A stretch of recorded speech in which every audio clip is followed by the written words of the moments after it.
Good afternoon and welcome to the webinar on strengthening population preparedness with the European Solidarity Corps, the second webinar in this series organized within Strategic National Agencies Cooperation on Volunteering, coordinated by SALTO European Solidarity Corps. My name is Alexandra Maljiski, and I will be moderating today's discussion, in which we're going to explore how preparedness actions can become impactful Solidarity Corps projects, as well as dive into the quality label process and focus on volunteering teams in high priority areas. The expert guests we have with us today are Christine Weil from SALTO European Solidarity Corps, Irina Seheri from Bureau International Jeunesse, the Erasmus Plus Youth Sport and European Solidarity Corps National Agency for the French-speaking community of Belgium, and Malgorzata Kuczynska from the European Education and Culture Executive Agency of the European Commission.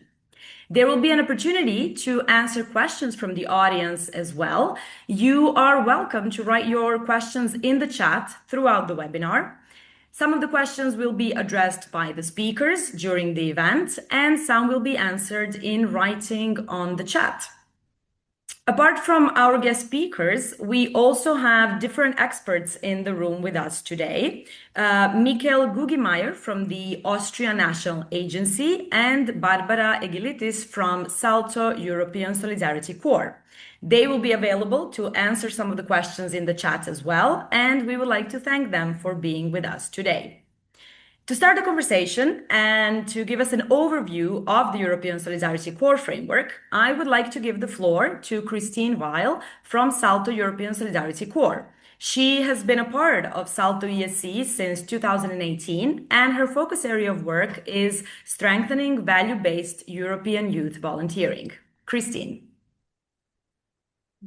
Good afternoon, and thank you and welcome also from my side to this second webinar on the topic of strengthening population preparedness with the European Solidarity Corps. As already mentioned by Alexandra, my name is Christine Weil. I'm representing the SALTO European Solidarity Corps Center today, and we're very happy to host this webinar and give you the space to explore the program with us. So why are we actually having this webinar? Within the partnership that Alexandra already mentioned, we discussed that the importance of this new policy priority of preparedness is immense. And together with the colleagues from the European Commission, especially the colleagues from DG Education, Youth, Sport and Culture, as well as the DG for European Civil Protection and Humanitarian Aid Operations, we came up with the idea of introducing the concept of preparedness to interested stakeholders and potential beneficiaries. So some of you might have already joined us for the first webinar, where we focused a lot on the why preparedness matters in youth programs and what it actually means when we talk about preparedness in the Solidarity Corps. We also discussed a bit on why preparedness, with all its different facets, has already been, and here I'm quoting one of the colleagues, has been in the DNA of the Solidarity Corps projects from the very beginning. And we had a look at 3 project examples showcasing the potential of bringing together youth volunteering and preparedness. So if you have not been with us in January in the webinar, please feel free to watch the recording. My colleague will post the direct link in the chat, and you will always find it on our YouTube channel from the SALTO Solidarity Corps. So today, in our second webinar, we will focus a bit more on the how. So how can organizations like yours become active in the Solidarity Corps? What is needed, what is expected, and what can be gained?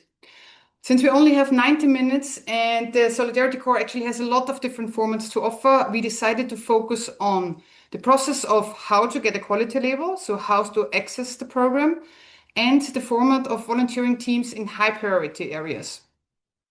I'm delighted to have 2 experts with us on these topics today. Irina Seheri from the Belgian French NA will talk about the process of how to apply for a quality label.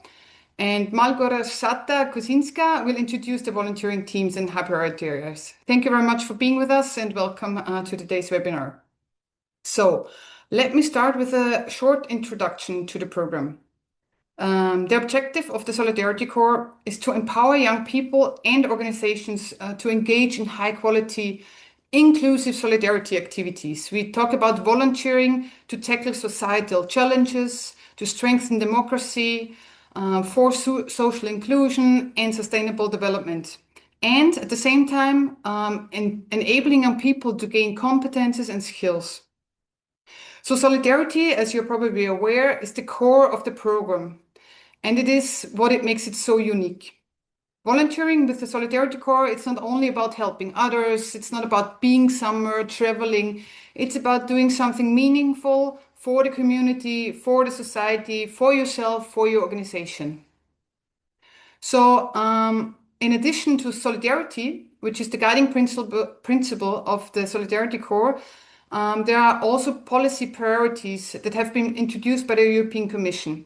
And those priorities also guide us in our work, in our project planning, in our project implementation.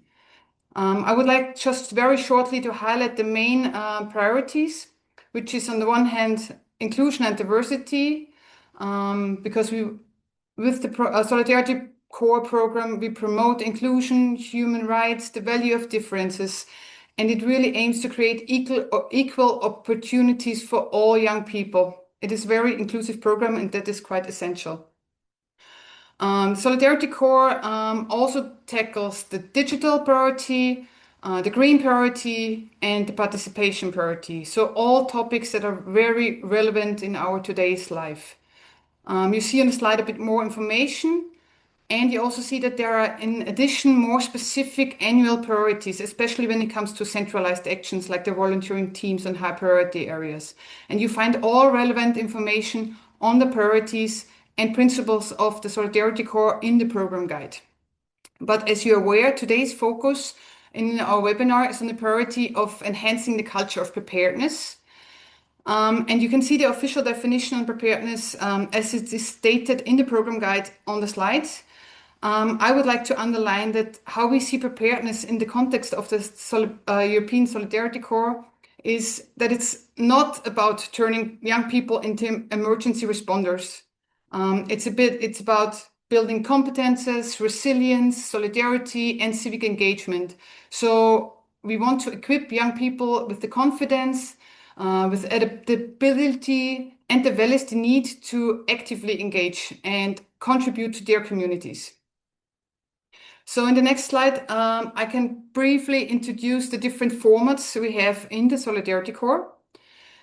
And to start with, the key to volunteering for organization, and in other words, the precondition for all organizations to take part in the program is the quality label. It confirms that an organization understands the program, understands its quality standards, respects the priorities, and is able to provide high quality projects. And that's what we want. We will explore the application process a bit later today, as was already mentioned. We have volunteering projects and solidarity projects, which are managed by national agencies on a decentralized level. And additionally, there are volunteering teams in high priority areas and volunteering in the field of humanitarian aid, which are managed by the executive agency on central level. Today, we will focus, as already mentioned, on the quality label process and volunteering teams in high priority areas. But nonetheless, I would like to shortly give an overview what the other formats are about. So currently, what we have in the Solidarity Corps, we also have volunteering projects where organizations host and support volunteers, and they contribute with their daily work to the benefit of local communities. And basically, volunteering is full-time, it is unpaid, and very importantly, it's free of charge for the volunteer. I would like to point out that the Solidarity Corps program is a very inclusive program, which allows also those who usually don't have the chance to participate in European programs due to financial restrictions or whatever reasons, they can be part of the Solidarity Corps. And this is the inclusiveness that the program brings. There's also the possibility to have short-term volunteering and volunteering teams, which is between 2 weeks and 2 months. And projects in this format are very often targeting and including young people with few opportunities. And we also have long-term individual volunteering, and this can last up to 12 months. These formats allow organizations to work a bit more intensively together with the volunteers and really focus on specific fields of interest and specific tasks. On the other hand, we also have solidarity projects. They're also managed decentralized. And here, young people themselves apply directly for the funding. And it is a youth-led initiative. So there's no quality label required. And organizations can be supportive, they can be involved, but it's not a must. They don't have to be involved in the whole process. We already had very interesting examples of solidarity projects also in relation with the preparedness priority in our first webinar. So for those who didn't listen to the project examples, I would really highly recommend to go back and watch the recording. It's quite interesting projects we have there. And as you can see on the slide, we also have humanitarian aid volunteering. This takes place in third countries, and it's also for volunteers with a bit of a different age range, as you can see. And they also contribute to society by short-term or long-term volunteering activities. And again, I would encourage you to really look at the program guide for the Solidarity Corps, where you have quite a nice and interesting list of activities and also requirements that you need to fulfill to become active in the Solidarity Corps. And that's already from my side. I just wanted to give you a short glimpse onto what the Solidarity Corps is and what it can offer. And I would like to hand back to Alexandra for the details of the next parts of the webinar. Thank you very much, Christine, for giving us the introduction to the program. And I would like to also use this opportunity to remind you that we have many experts with us in the room today. So feel free to write your questions in the chat throughout the webinar, and they will do their best to answer them in writing. And we will also address some of these questions to our guest speakers. I now have the pleasure of introducing Irina Seheri from the Erasmus Plus Youth Sport and European Solidarity Corps National Agency for the French-speaking community of Belgium. Irina will talk to us about the quality label process. Irina, the floor is yours. Thank you very much, Alexandra. I'm really happy to participate in this webinar. So we can already jump to the first slide, please. Today, I'm gonna try to explain to you the process of applying for a quality label in order for you to participate in the program. So as my colleague Christine already explained, this quality label is a type of accreditation enabling organization to participate in the program and to access to standard volunteering projects, short-term and long-term, but also volunteering project in high priority areas. And my colleague Margot Sata will explain a bit later what it is. So what is the quality label? So as I said, it's an accreditation giving guarantee that any organization participating in the program is compliant with the objectives, principles, and quality standards of the European Solidarity Corps. It's a mandatory prerequisite for any organization wishing to take part in the program. An organization can apply for different types of quality labels depending on the role it is willing to assume. So an organization can assume 3 different roles, which is the support role, the hosting role, and the lead role. Next slide, please. So, first of all, you need to understand that in the new program period, so 21-27, there is a clear distinction between 2 different type of quality label, which is the partner quality label and the lead quality labels. The partner enables any organization to host and or send volunteers, but not to apply for funding. And the lead quality label enables any organization to apply for funding, whether for volunteers to be sent or hosted by partner organization or for volunteers hosted or sent by your own organization. Next slide, thank you. So regarding the hosting and supporting role, first of all, the hosting role consists of developing an activity program together with the young participants. An organization also need to ensure all practical arrangement related to the volunteering stay, which is accommodation, food, local transport, pocket money, the integration also in the local community, etc. The idea also of the hosting role is to provide guidance and continuous support to the participant throughout the entire duration of the activities. And also, the hosting partners need to ensure that the volunteer takes part in the European Solidarity Corps training courses organized by the hosting national agency or the regional SALTO resource center, which is also covered through the training and evaluation cycle funded by the program. Related to the support role is the role more of the sending organization. So the idea is really to support, prepare, and train the participants before departure. It's also in charge of ensuring the follow-up with the volunteer throughout the whole duration of the activity in the hosting country to make sure that everything is fine, play a role of mediation if there is a need between the volunteer and the sending partner, etc. And once the project is finalized, the support organization is here to provide support to the participants after the projects to give some guidance on how to engage later on in other projects, for example, in the local community or other different approaches or ways. Next slide, please. So the quality for the lead role.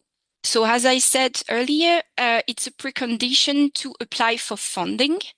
And once it is granted, it gives access to a simplified access to funding, contrary to the previous version of the program. So the main tasks and responsibilities of the lead organization is really to ensure an effective coordination of the project in cooperation with all the participating organizations, ensure that the volunteering principle and quality standards are respected by all organizations who are taking part in a project. It's also in charge of submitting the grant request and bear the financial and administrative responsibility for the entire project towards the national agency who is granting the funds. The lead role is also in charge of carrying out all or some of the administrative tasks of other organizations involved. Also in charge of distributing the grant between all organizations, and is also in charge of carrying out monitoring, reporting, and evaluation in compliance with the program procedures. And last but not least, is in charge of carrying out all the dissemination and information activities in partnership with the hosting and sending organization. Next slide, please. Thank you. So how does it work? We can say that there are like four main stages. The first one is the submission stage. So any organization wishing to apply can apply and submit an application on a continuous basis. The requirements to obtain the quality label will vary depending on the type of quality label requested, so support, hosting role, or lead role.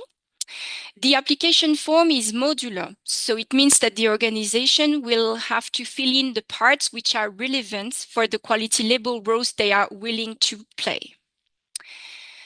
For the selection stage, first of all, it's a fair and transparent selection process, which is carried out by the national agencies, and national agencies have to respect what we call the proportionality principle, which means that when we assess a quality label application, whether it is internally or by external experts, we need to rely on a grid of different criteria And we also rely on the experience and the profile of the organization and also the type of quality label, which means that, for example, we don't assess the same way an organization willing to apply for a partner quality label hosting or sending role and a lead organization. Why? Because in the lead organization, the organization, for example, needs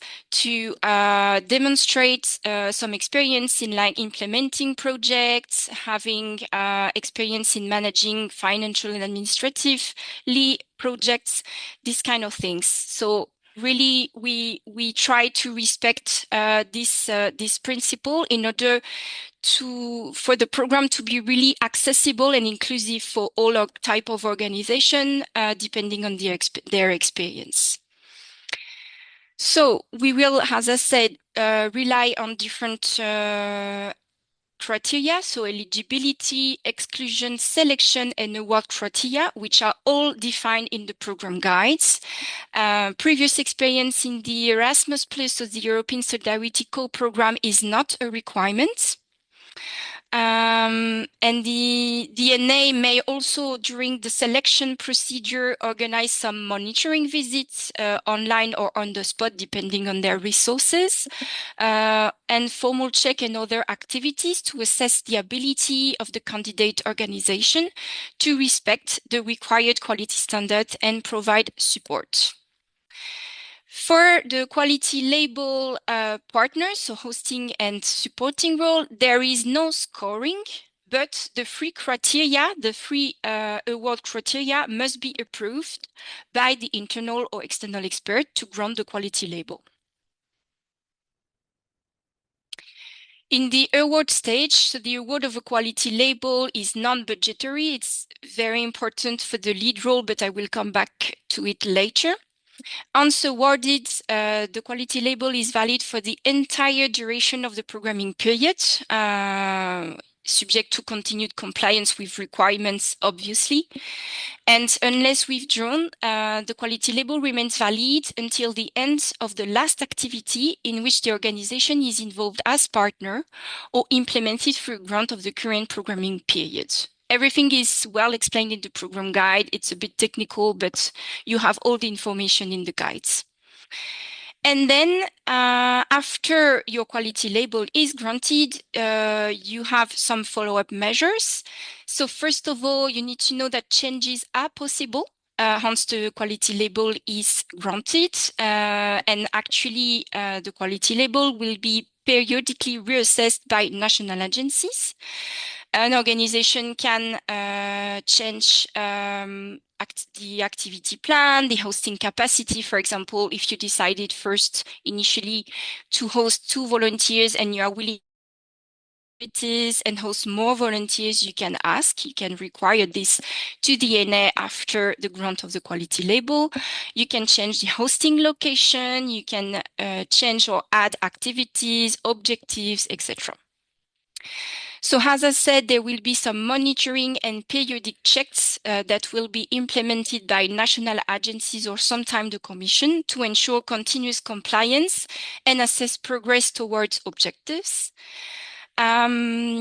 Organization participating in the program can access to a set of training and networking activities which are organized by NAs and the network of SALTO resource centers.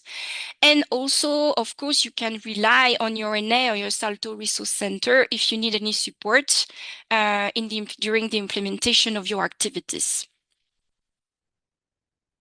Next slide, please. So some specificities related to the lead role. First of all, any organization willing to apply for lead role will need to fill in a specific section in the application form. So you will have some question related to your operational capacity. You will have a financial capacity check as well. Organizations are expected to define longer-term objectives and activity plan. So a number of volunteers and activities that the organization is willing to implement per year.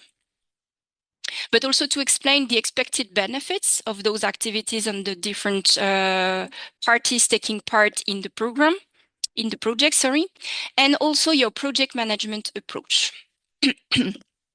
So the application can be submitted on a continuous basis, but for lead role, you can apply no later than 29 October.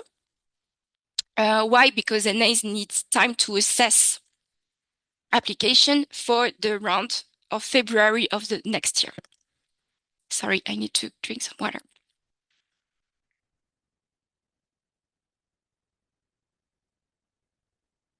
So as I said, applicants must be compliant with a set of 2 extra award criteria. So management and coordination and the strategic approach. And those criteria are well defined in the program guide. On contrary to the partner and to the host and support role, the lead role will have a scoring under 100 points, and you need to reach minimum 50% threshold per each per award criteria to get the quality label. The award depends also on being successful in the application for a quality label for host and or support role. So first, the idea is that you will have in the end to fill in the whole application form. And then you can apply for the host and or support role. So first we will assess this part. And if you are successful for this part, then we will assess the lead role. There is no budget defined at the time of submission of the funding application. The annual funding will be based on the availability of funds and will be calculated against a set of financial rules and criteria, which are defined also in the program guide. So just a few words related to the ESC quality framework, but actually Christine said already a lot, so I will not spend so much time on this.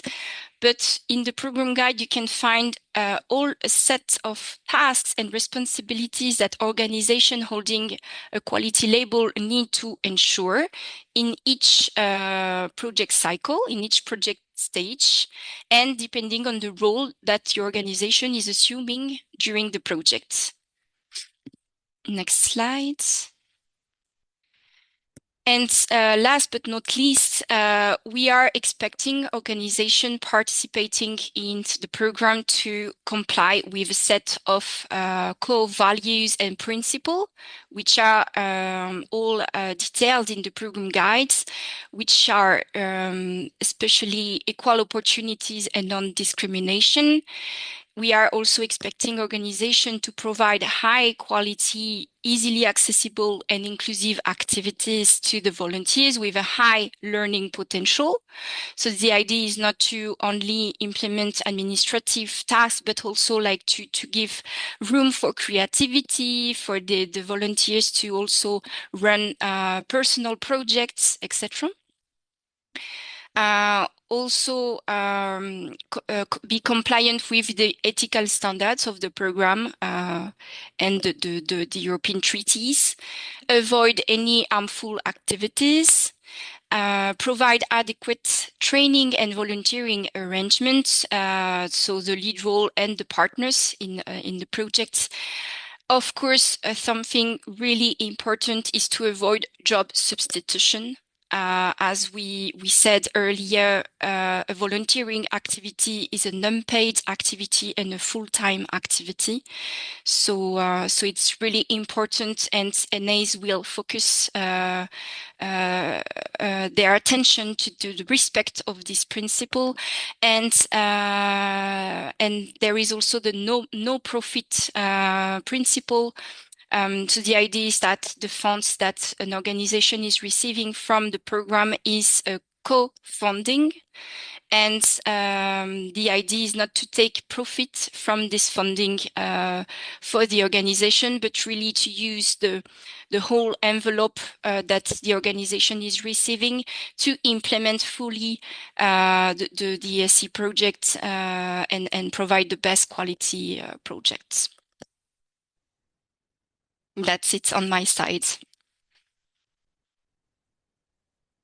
Thank you very much, Irina. We would now like to take up one or two questions for our speakers before we move on to the next and final expert guest. So, on that note, I would actually like to ask a question to Irina, and to understand from your point of view, what would be some advice you would share on how to ensure a quality application? Sure. First of all, you need to think how to integrate those activities in your daily activities, and how those activities are bringing an added value to your organization, and really to think on how to integrate the volunteers in your organization, how to support them on a continuous basis. And for the lead role, I would say that it's really important to think of the strategic approach, so the longer term objectives, because you need to know that NAs will then periodically reassess your application based on those objectives and the progress you are doing towards those objectives. So if you are really willing to be a lead organization, you need to think of these longer term objectives, and also on the partnership you are willing to develop in the different set of activities you want to implement.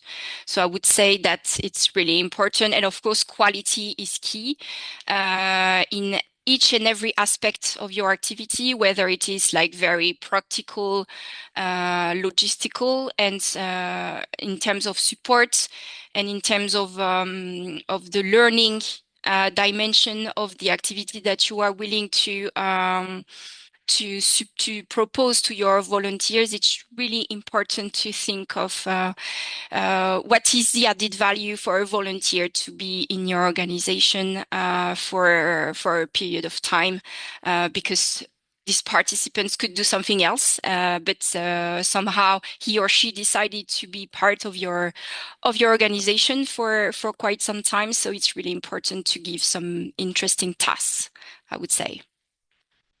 Thank you, Irina. We have more questions coming. I also wanted to just remind everyone that you can write your questions in the chat throughout the webinar. We had some raised hands from some of the participants, but in this webinar format, we don't have the option of giving you the floor. However, the chat is open for everyone, so you can write your questions there. And we have several other guest experts here in the room, and they will also be answering the questions in the chat. We have one more here that I would now like to ask to you, Irina, before we move on. And we have it from Gabriela Civico asking if it is possible to get a quality label only for volunteering teams in high priority areas, not including individual volunteering as a lead or organization or applicant. Good question, Gabriela. Actually, as a NA representative, we are more used to assess quality label for volunteering projects and not so much for volunteering in high priority areas. So maybe Margorsata will help me with this.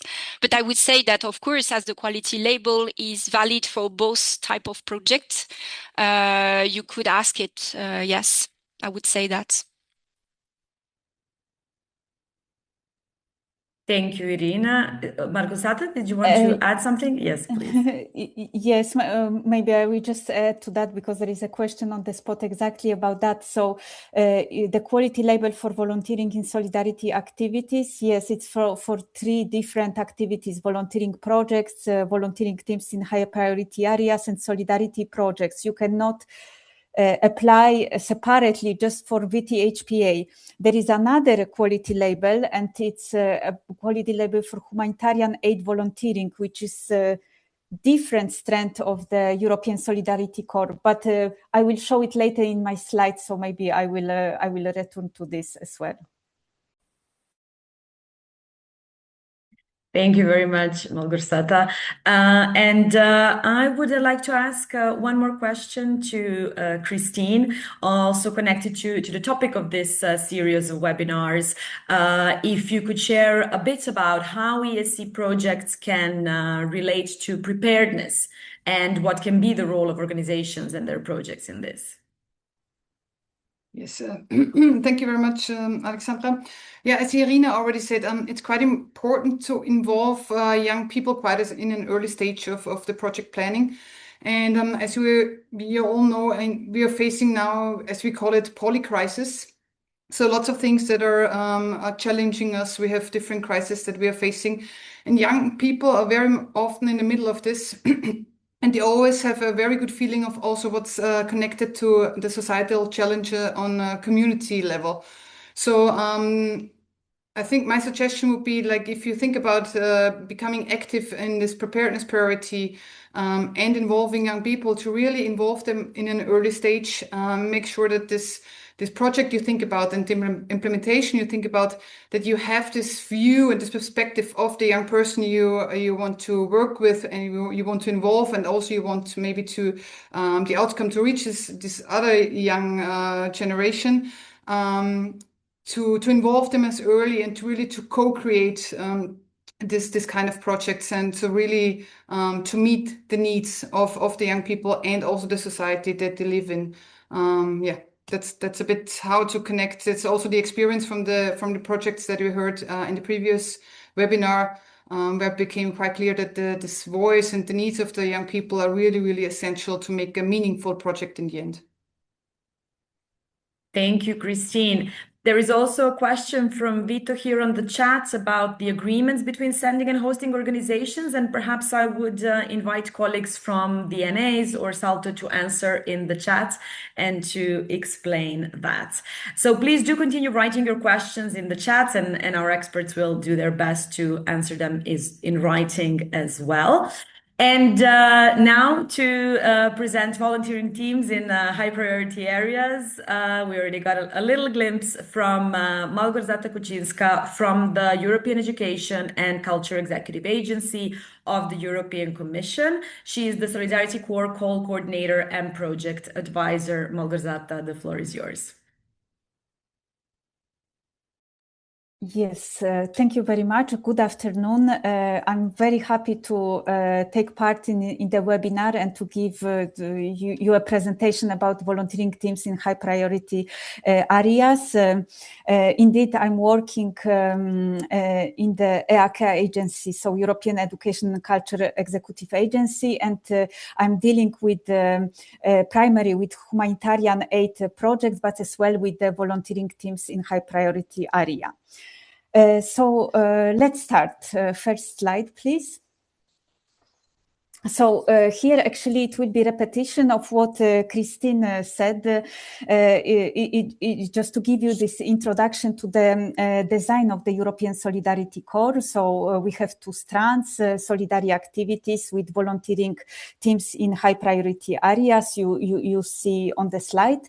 And on the second hand, we have humanitarian aid related activities with humanitarian aid volunteering projects.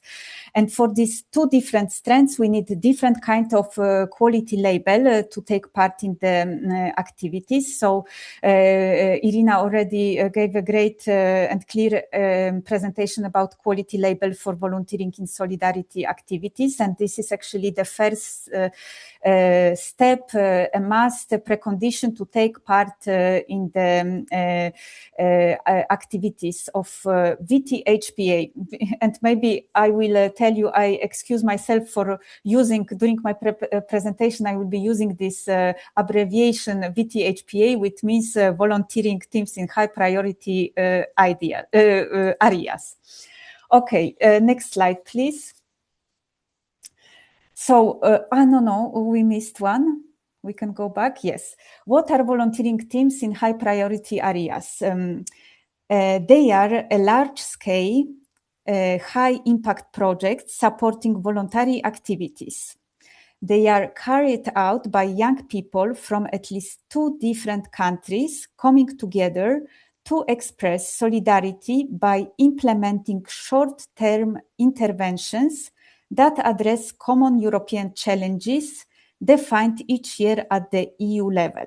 So it's a very big and long definition composed out of these 5 elements. But the example always is better to show what we are talking about. So to tell you, since 2021, we had many VTHPA projects, so many projects in volunteering teams, involving almost 10,000 volunteers from 20 countries. And examples of such as projects, so young people were getting together to, for example, to support youth centers for Roma, to support centers for refugees, volunteering for local communities with elderly people, addressing environmental challenges, like, for example, consequences of earthquake. Or a very good example of the project based in Poland, where almost 100 volunteers from different countries came to the little town in Poland to support local community and the integration center, because in this the small city welcomed almost 2,000 Ukrainian refugees.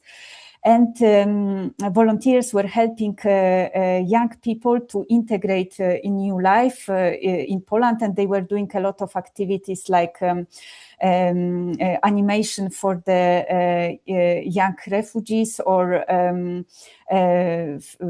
teaching language, or helping renovating youth center. So these are just a few examples of what are volunteering teams in high priority areas. Next slide, please. And actually, I mentioned like different project examples from the different field. I mentioned Ukrainian refugees, but I also mentioned earthquake. Why is that? This is because every year in the program guide, the European Commission agree on the priorities to be followed by the European Solidarity Corps. So every year there are different set of priorities, and according to that, the projects are proposed and implemented. We have now, very soon, we will start the selection for 2026, and this selection is under Program Guide 2026, and in this Program Guide we have 3 priorities. Also, Christine mentioned the main political priorities which should be followed by volunteering teams in high priority areas. And the first one here, of course, is the most important for you, more pertinent. It's preparedness. So under this political priority, the VTHPA can contribute to developing a culture of preparedness that can help people to adapt to change and risks such as health, security, economy, or any other emerging threat. The Solidarity Corps with the VTHPA can also contribute to relief and assistance to those who suffered from natural disaster and human-induced risks, including armed conflicts. The importance of solidarity has become even more important with the Russian invasion of Ukraine and the big inflow of displaced people into the EU. Extreme weather events, like, for example, floods or forest fires, as well as large-scale seismic events in certain countries. So VTHPA has a potential to implement community-based activities while fostering the empathy and solidarity among young people from different backgrounds. So this is the first priority, as I said, which is the most relevant for the organization of your profile. Then for this year, there are 2 other, fostering positive learning experience and outcomes for young people with fewer opportunities. Here, the activities can provide significant value by assisting children and young people from disadvantaged backgrounds or with disabilities. And the volunteers can support young people and children to strengthen their skills. And then third one is intergenerational fairness and solidarity.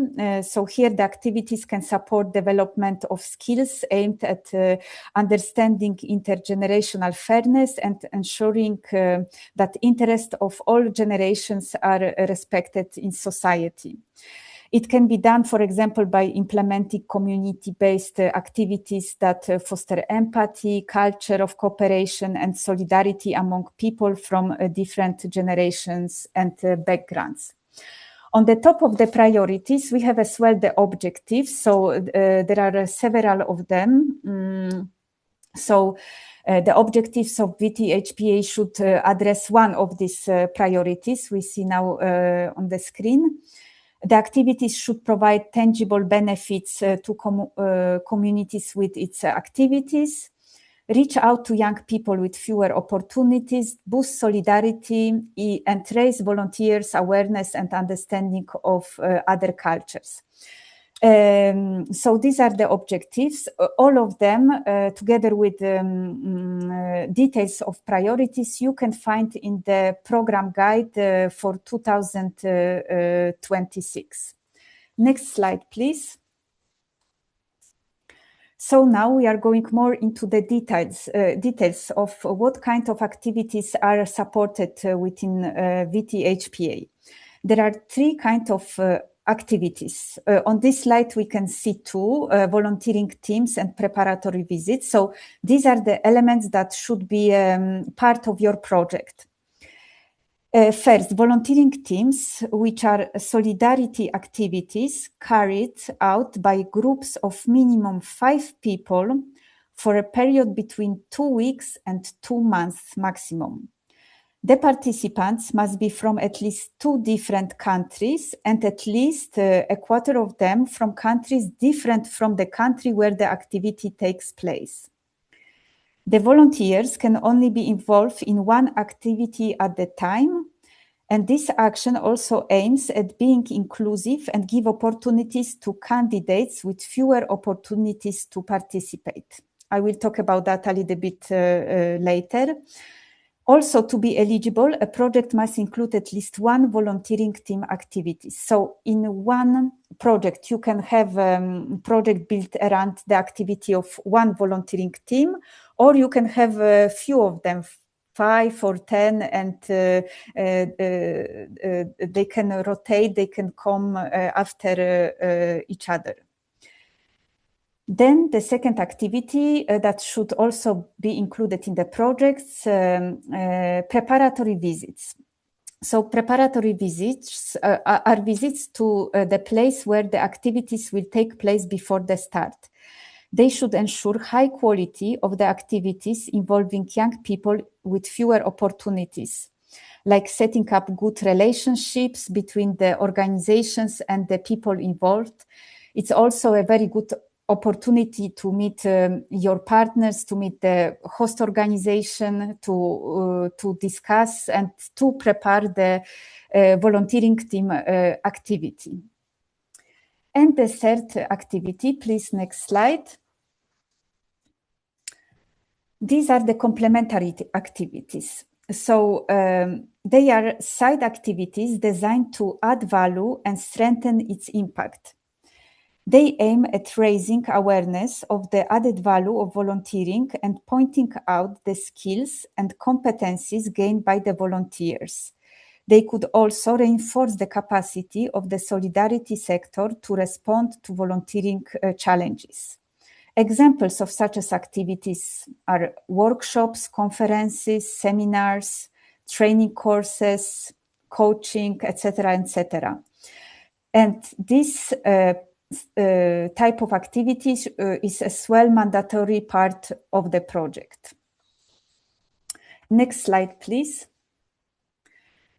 So how to set up a project? A project must be implemented by at least 3 eligible organizations. I will talk later a little bit what is eligible organization, from at least 2 different eligible countries and consist of 4 main stages. So these are 4 stages of the project Implementation, it's planning, preparation, implementation, and follow-up. Under the planning, it's everything what is defining the needs and the other objective and the objective, design of the activities, work program, and schedule of the activities. So this is where you can plan in details how your project will look like.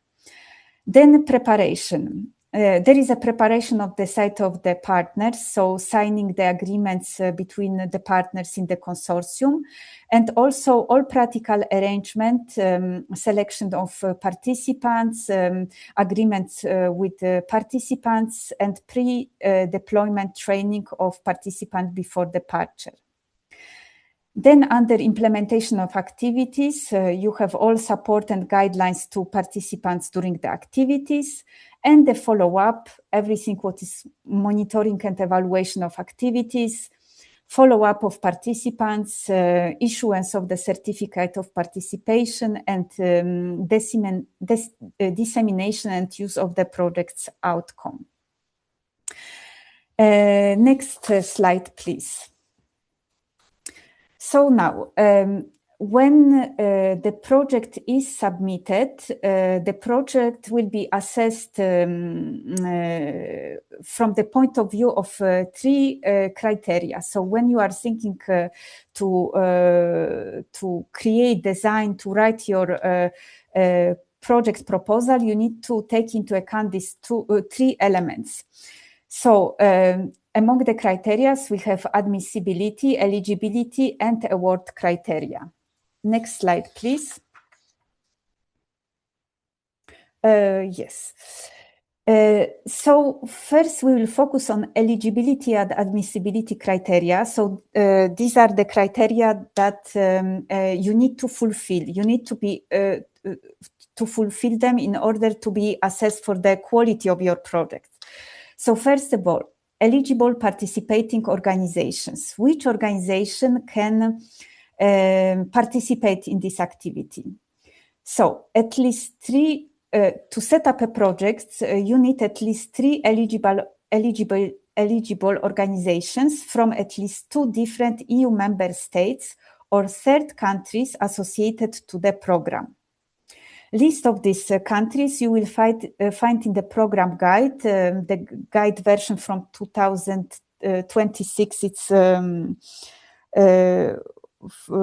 the page 23. I think you will find that in the guide. Then eligible participating organizations. Any organization legally established in the EU member state, a third country associated to the program, or a third country not associated to the program that holds a valid volunteering quality label for volunteering in solidarity activities. So again, in the guide, you will find the list of these eligible countries. And of course, each organization applying has to have quality label for volunteering activities. And eligible applicants. As it was before explained by Irina, only the organization that holds a lead quality label can apply on behalf of consortium for the funding. So this is only this organization can actually submit the application. Next slide, please.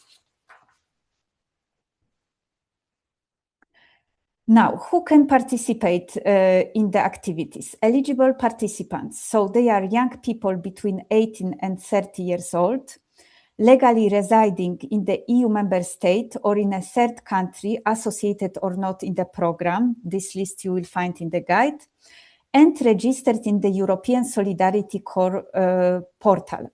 During Irina's presentation, I saw a question in the chat asking actually about selection of volunteers. So please remember that each volunteer has to be registered in the European Solidarity Youth portal.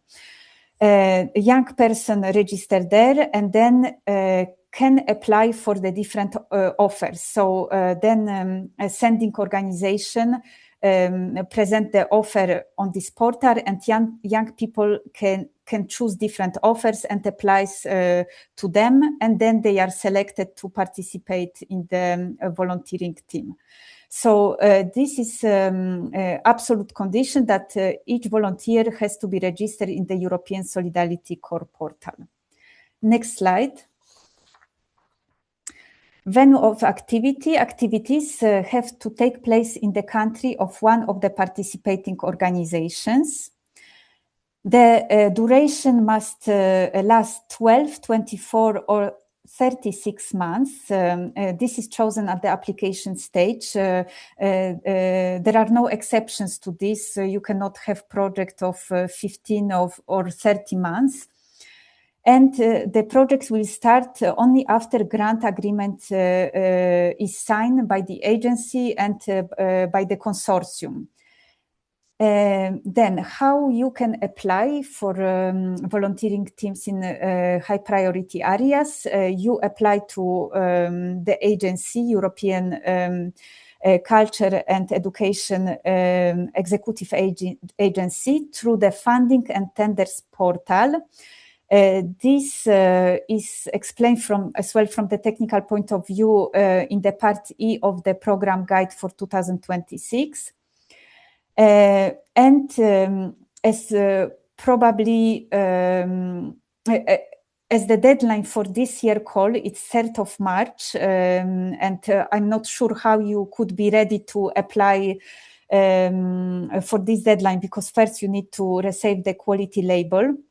So probably most relevant deadline for you is the applying for the activity in 2027, so next year.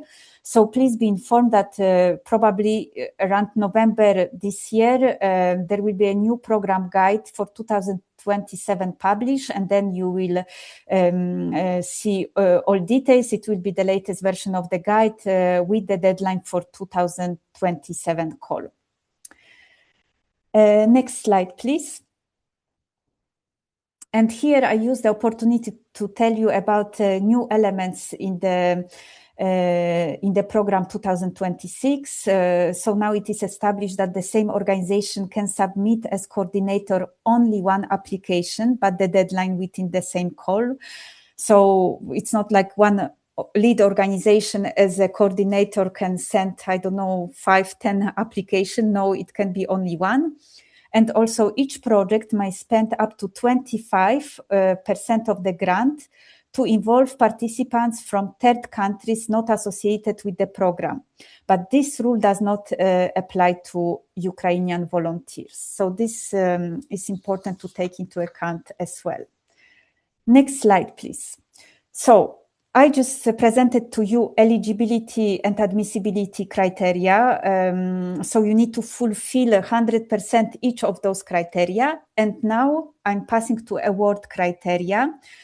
So your application, your project proposal will be evaluated from the quality point of view. So under award criteria, we have 3 categories: relevance, quality of project design, and quality of project management. So you see that all of them, they have a different amount of points: relevance 30, quality project design 40, quality of project management 30. And to be considered for funding, proposal must score at least 60 points altogether, and proposals must score at least half of the maximum points in each of the categories. Next slide. So first category, it's relevance, rationale, and impact. Please note that everything here on this slide is included as well in the program guide, even in more details. So when you create your application, please take into account these points and make sure that your application reflects these elements. So the project is assessed from the point of view of the following elements, like the relevance of the project to the objectives of the European Solidarity Corps. relevance to the action-specific objectives, relevance of the project to the needs and objectives of individual participants, the extent to which the project involves young people with fewer opportunities, the benefits to the local communities with the activities, the potential impact on local, regional, national, and European level, the extent to which the project addresses important societal needs, and if the proposal relates and integrates the relevant activities in the project setup. As I said, the list is much longer, so I invite you to check the program guide as well. Please, next slide.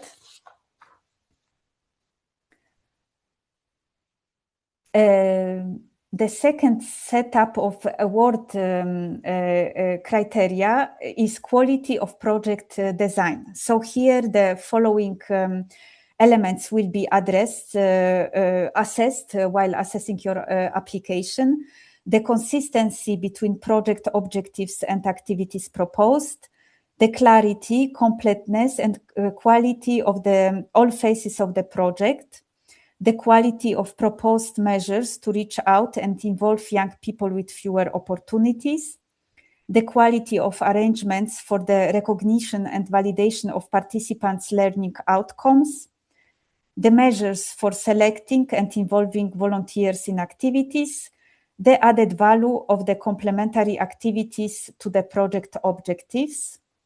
Next slide, please. And the last element of the project assessment is quality of the project management. And here we have three elements: the quality of the practical arrangements, management, and support modalities, the quality of cooperation and communication between the participating organizations, as well as with other relevant stakeholders, and the quality of measures for evaluating and disseminating the outcomes of the project. So now, how to apply?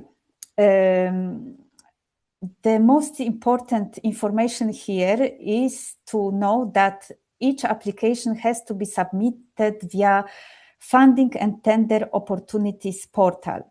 This is the one single tool for all EU-funded projects, and this is the only way you can apply. Next slide. So first step would be the registration on the EU Funding and Tenders portal. Before you start anything, this is the first step to start. So first of all, you can check if you are already registered, because if you are registered, maybe you took part in the different activities already in the past. You applied for the EU programs, so it's possible that your organization is already registered in the portal. If it's registered, the organization has its PIC, a PIC number. PIC number, it's like a registration number of the organization. If it's not the case, if your organization is not registered, you can press the next button and you can register your organization and to receive a PIC. This is a quite easy procedure. You just follow the steps, the system will guide you. So first step, you need to be registered. Next slide, please. Then you have to find your program, because as I said, this portal, it's a single portal for all kind of EU funded programs. So there are many of them, as you can see on the slide. So you need to find the right one, European Solidarity Corps. Next slide. And then you will find the link to the latest call for volunteering teams in high priority areas. This time you have a screen from 2026, and under this link you will find all general information, topic description, updates, budget overview, etc. But what I invite you to really study and to really put a lot of attention conditions and documents. So in case of the volunteering teams in high priority areas, the key document, it's a program guide, the one that I keep mentioning all the time. So really, if you study well this document and you follow what is written there, you have a big chances to succeed in your application. Next slide, please. So until now, I already told you that you have to register your organization in the portal. You need to find your call. You need to study the call document, that means program guide. And the next important important step is a partnership, because in order to be able to implement your idea, the project you have in mind, you need to find a good partners to this. You need to just to remind you, proposals must be submitted by a consortium of at least 3 eligible participating organizations from at least 2 different EU member states or third countries associated to the program, of course with the quality label. So on the EU funding and tenders portal, you have possibility to search partners. As you can see, under funding, you find a link to partner search. Next slide, please. And here you have actually 2 options. Maybe you have already some organizations in mind, you already talked to them, and they are already registered in the portal and they have their PIC number. So if you put their name in the search, they will appear and you can start linking and building the partnership. Or maybe you are still looking for partners, or you have just idea and you want to build this consortium from different countries, you want to discover other organizations, then you have the option of different filters. So this tool should help you to find, to connect, to network. So we really invite you to use this partner search. Next slide, please. And then you can pass to creating your proposal. So as I already mentioned, the submission of the proposal happens on the website. So it's web-based form composed of a few elements. So first of all, you fill in Form A. So it's administrative information about the applicant organization. So you mention each partner in your consortium. You prepare the summarized budget for the proposal. And you provide PIC numbers, the application will guide you. And Form B, it's actually the most important because it's the core of your activities, of your project proposal. It's description of the action. So you have the narrative, work packages, deliverables, milestones, critical risks.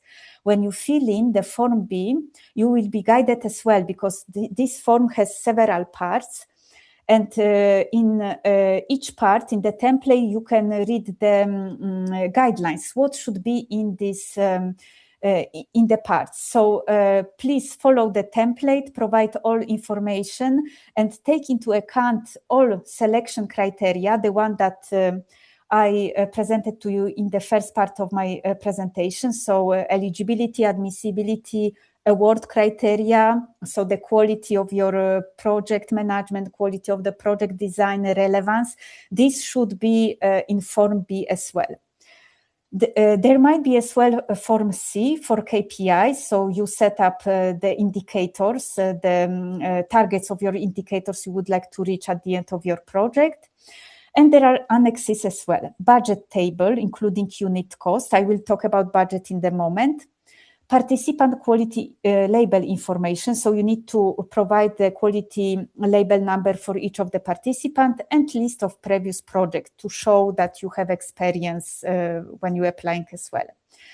At the same time, I want to tell you, if we can go back very quickly, that there is always support and help desk. There is online manual that will help you to prepare your application. There is as well email address and telephone, and you can help. You can ask IT colleagues anytime you need help. So this is actually very helpful. Next slide. And the budget. I already mentioned that I will present the budget. So please be aware that the maximum EU grant per project is 400,000 euro. This is the maximum you can get for this activity. And the project is based on the unit costs. What does it mean? It means that you do not construct your budget on the basis of the actual costs, but on the unit costs. So you receive the fixed amount of support per volunteer per day. And there are three categories. When you apply per volunteer, it will be always volunteer support or organizational support, and inclusion support may apply as well. So under volunteer support, it's 26 euro per day per volunteer, and it covers the cost like a travel cost, visa, vaccination, personal insurance, some medical certification, pocket money for volunteers. So if you're planning to have in volunteering team 30 volunteers, then you calculate as this 26 euro per 30 volunteers staying, for example, 45 days, and you have your budget for this budget category. Then under organizational support, it's 43 euro per day per volunteer, and it covers management costs, planning, managing the project, cost directly linked to the implementation of volunteering activities like preparation, monitoring, etc. Cost links to the subsistence of participants, like boarding, lodging, and local travel, complementary activities, and some other costs. And then the last category, this applies only if you have volunteers with fewer opportunities. We really encourage to involve the volunteers with fewer opportunities. So here the cost incurred by the organization to support the participation of the young people with fewer opportunities. For example, investment in physical assets, reinforced mentorship, or preparatory visit. So this is also possible. Next slide.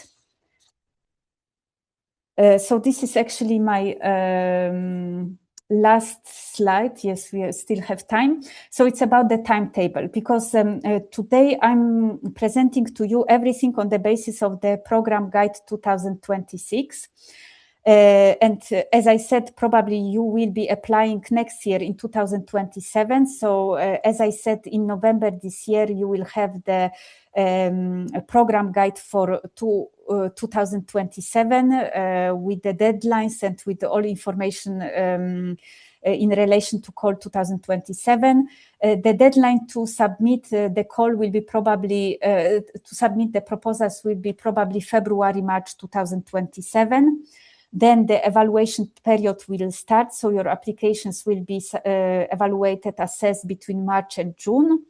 In July, there will be information to applicants. There will be notifications sent, and to those who are successful, the work will start to prepare the grant agreement. So it's a contract between the project consortium and the agency, and with the objective to finalize the signature of grant agreement and start the project in November 2027.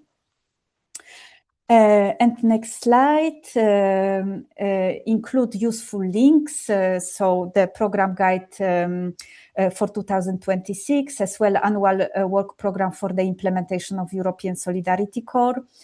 You can find here as well links for the VT-HPA call, so directly to the funding and tenders portal, and link to the quality label for volunteering in solidarity activities. Just to mention that the legal basis for the European Solidarity Corps are in the regulation for European Solidarity Corps. Here you have a link as well, and as well few examples of the previous projects that might inspire you and maybe give you some ideas. And as well, it's good to have a look if you are looking for some partners. So thank you very much for this. So now I'm ready maybe to address some questions from the chat. Thank you. Thank you very much, Malgorzata, for this detailed overview. And thank you to the audience for the questions and to our experts for providing answers in the chat. Just a small note that when you write your question in the chat, make sure to select everyone in the blue box on the top left of your question. Some questions have been sent only to the host, so then they're not visible to our experts. And we now have time for a few more questions for our speakers. There is a question on the chat from Christoph on how many applications are normally received for this call, Malgorzata, making the correlation between the available budget and the interest. And I would also like to add to that, if you have any practical tips and tricks for project applications. So a bit similar to what we asked Irina earlier for the quality label. So here for the project applications, what can make a difference in the assessment process? Perhaps if you can share something that maybe cannot be found in the program guide. Okay, maybe I will start with this second question, actually, for some golden tips, exactly. Well, I would mention maybe 4 things, I think, yes. So my first golden tip, read very carefully the guide, because everything what you need is there. If you really follow the everything what is written there, especially the priorities, because you should start creating your projects with the political priorities. So the priorities you want to address. And then you follow the guide step by step. You make sure that you address each of the criterion, and you build your projects in this way, ensuring the best quality of the project design, project management. Then it will help a lot your application. You don't have to invent, you just follow the guide. Then the second advice would be to address EU priorities, because this is very important. This, as I already said, the starting point for your proposals, for your application should be the addressing the EU priorities.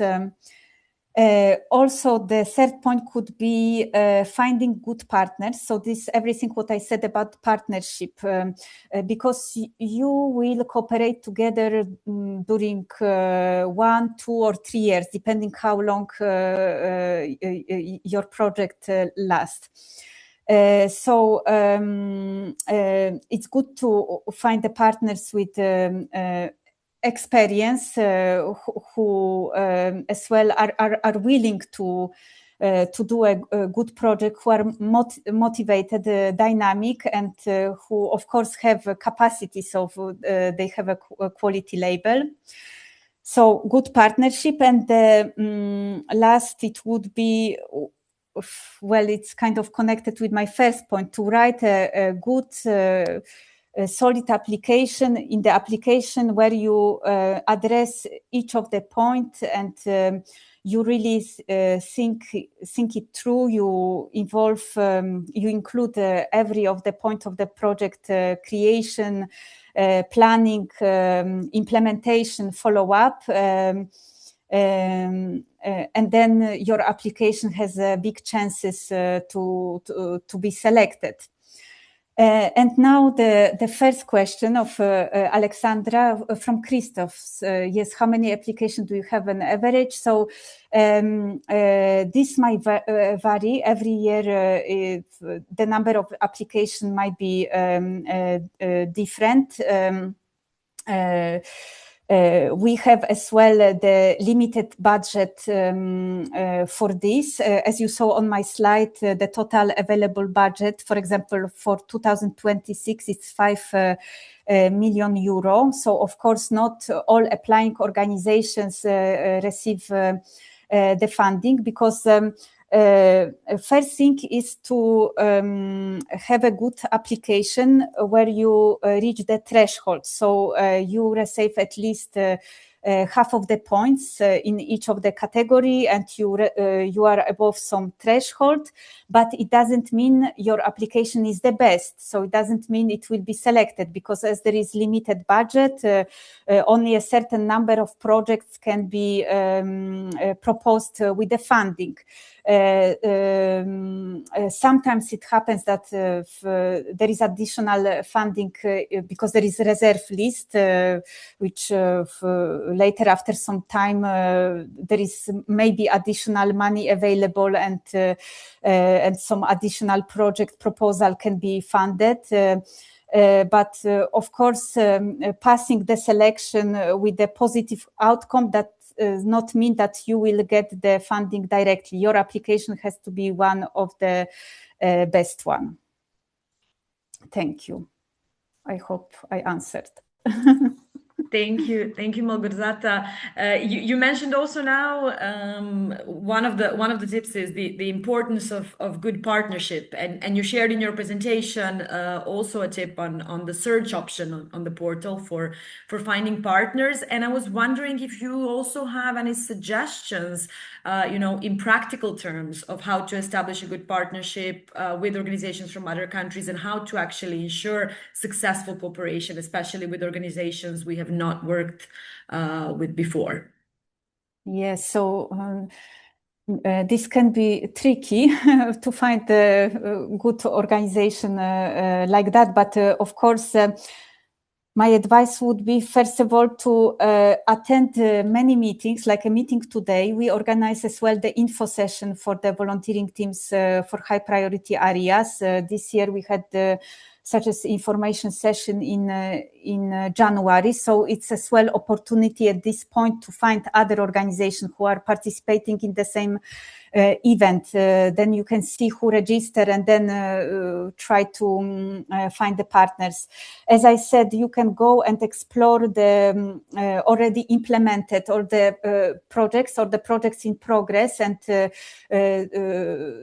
see which organizations are involved in which projects, and it's to see if it's something interesting and relevant for you.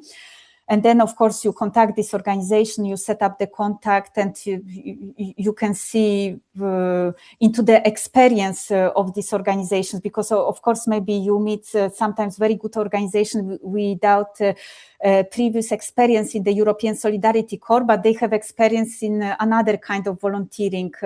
So this has to be taken into account, because, of course, we all want to cooperate with experienced partners, but we need to give a chance as well to the newcomers. And also the other thing, as the priorities are changing every year, we tackle different challenges. So this is why maybe some new organizations appearing with experience in the given topic might be more interesting than other partners, maybe with previous experience in the European Solidarity Corps. And yes, and like that you start building your consortium. As I told you, the consortium is composed of at least 3 organizations, 3 partners, but we always encourage to build a bigger consortium, because we don't know if maybe during the application someone will decide not to take part, or sometimes there are all different kind of situations. So it's always better to aim at the bigger consortium. This shows as well this added value from the European point of view. So these are my advices for partnership. Thank you very much for sharing all these insightful tips. And I would say we now have time for one last question that I would like to ask to both you, Malgorzata, and Irina. And that would be if you could elaborate a little bit on what is the difference between volunteering teams in high priority areas and volunteering teams at the decentralized level. Irina, would you like to start? Yes, please. Yeah. So the volunteering projects decentralized are managed by national agencies, and they are not pursuing the same objectives, because Malgorzata explained very well the main objectives pursued in the 2026 goal. So we are not pursuing exactly the same kind of objectives. The criteria and the setting of the projects are also quite different. And also for the volunteering, standard volunteering strand, let's say, you can do projects cross-border and in-country, especially for young people with fewer opportunities. And you can do individual volunteering and volunteering teams as well. So you have a variety of project setting in the volunteering strands. That's more or less that, and I will let my colleague Malgorzata complete. Yes, I can just add that the VTHPA volunteering teams in high priority areas activity is managed by the agency, so Education and Culture Executive Agency of the European Commission. And the difference here is that this activity allows only teams volunteering. There is no individual volunteering. There are the teams, as I presented. There is required number of the people involved in each team. There are these shorter interventions, let's say. So I would say that these are the main differences between decentralized and centrally managed activity. Thank you very much. Thank you to both of you. I would like to thank you for all your inputs today in this webinar. Thank you, Malgorzata, Irina, and Christine, as well as thank you to our experts who were sharing answers in the chats. And now to close the webinar, I would like to give the floor back to Christine Weil from SALTO ESC. Thank you very much also from my side for this very interesting inputs, especially you, Irina, and Malgorzata. Also, thanks to the experts that supported us in answering the upcoming questions in the chat. And most importantly, of course, thanks to the audience for joining us today. I hope it was interesting for you. I think it became quite clear that it's not an easy path to take, and there are quite a few things to consider before entering the Solidarity Corps. But I can tell you, and I think all of us can tell you, it's worth the effort. So please stick with us. And as my colleague Barbara also mentioned in the chat, please use the support and guidance that you get. We have quite a strong network that supports the organizations when they are interested in joining the Solidarity Corps. You have national agencies, you have SALTOs, you have the executive agency, there are info days, there are webinars, much more. And use the program guide to get the best information you can. And I think we can all agree it will become clearer and clearer once you start the process and once you dive into it. So nothing left to say. Hope it was interesting for you. We wish you all the best for the journey with the Solidarity Course. If it starts or if you're already in the middle of the process, enjoy, make the best out of it. And we're really looking forward to hear more about your projects and hopefully see you on another occasion again. Thank you very much for being with us and have a great evening.